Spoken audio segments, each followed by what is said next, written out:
नए कर्ज नहीं मिलने से मुश्किलें अब किसानों की बढ़ती हुई नजर आएगी। सहकारी बैंकों ने ये दावा किया। ऑनलाइन आवेदन के लिए पोर्टल भी बनाया जा रहा है।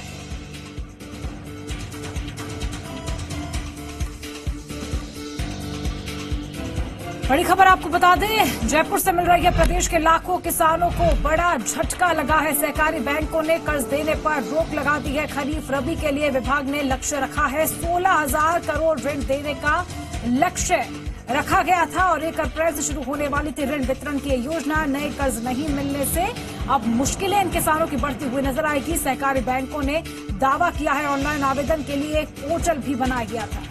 जी मीडिया संवाददाता आशीष चौहान हमारे साथ जुड़ चुके हैं फोन लाइन पर और अधिक जानकारी के लिए उनसे बातचीत कर लेते हैं। आशीष, प्रदेश में लोकसभा चुनाव होने वाले हैं, लेकिन उससे पहले की जीत किसकी होती है ये तो भविष्य के गर्भ में है। 23 मई को पता चलेगा, लेकिन उससे पहले किसानों की हार ही से कहा जाएगा।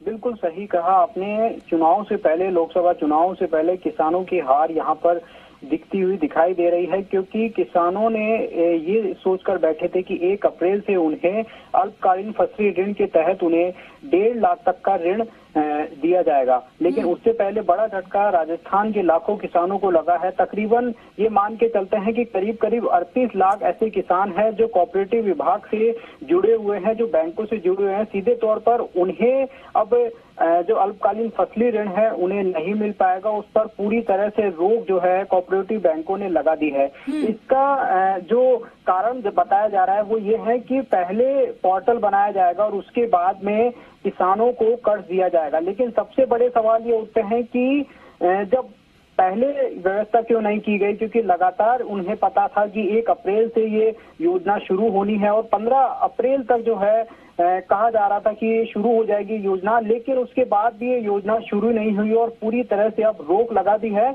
और सबसे बड़े सवाल ये उठते हैं कि वित्तीय संसाधनों की कमी के चलते कोऑपरेटिव बैंक, कोऑपरेटिव विभाग जो है वो कर्ज माफ नहीं कर रहा, लेकिन जो इस तरीके से जो अपनी ये पूरी बात है वो लगातार छुपा रहा है। ऐसे में अब देखना ये होगा कि आखिरकार किस तरीके से। लेकिन आशीष, इस बात से भी इनकार नहीं किया जा सकता कि किसान जो कि गांव में निवास करता है बड़ी संख्या में, बड़े तबके में निरक्षर है, तो ऐसे में ऑनलाइन आवेदन करेगा किस तरह?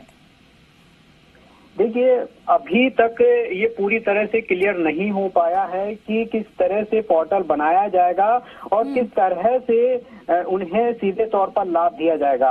लेकिन सबसे बड़ी बात यह है कि पहले भी इस तरह की योजना है। हर साल ये योजना 1 अप्रैल से शुरू होती है और इस बार जो है लोकसभा चुनाव है। ऐसे में किसानों को मुश्किलें काफी ज्यादा देखने को मिलेगी, क्योंकि लाखों किसान है और इस पूरे जो किसान कर्ज माफी है, किसान उसको भी पूरा तरह से जोड़कर देखा जाए तो उसके भी पैसे अभी तक सहकारिता विभाग के पास नहीं पहुंचे हैं। ऐसे में 1 करोड़ से अधिक किसान परिवारों पर पूरी तरह से इसका असर सीधे तौर पर राजस्थान में देखा जा रहा है। तो बड़ा झटका, बड़ी हार है लोकसभा चुनाव से पहले किसानों की।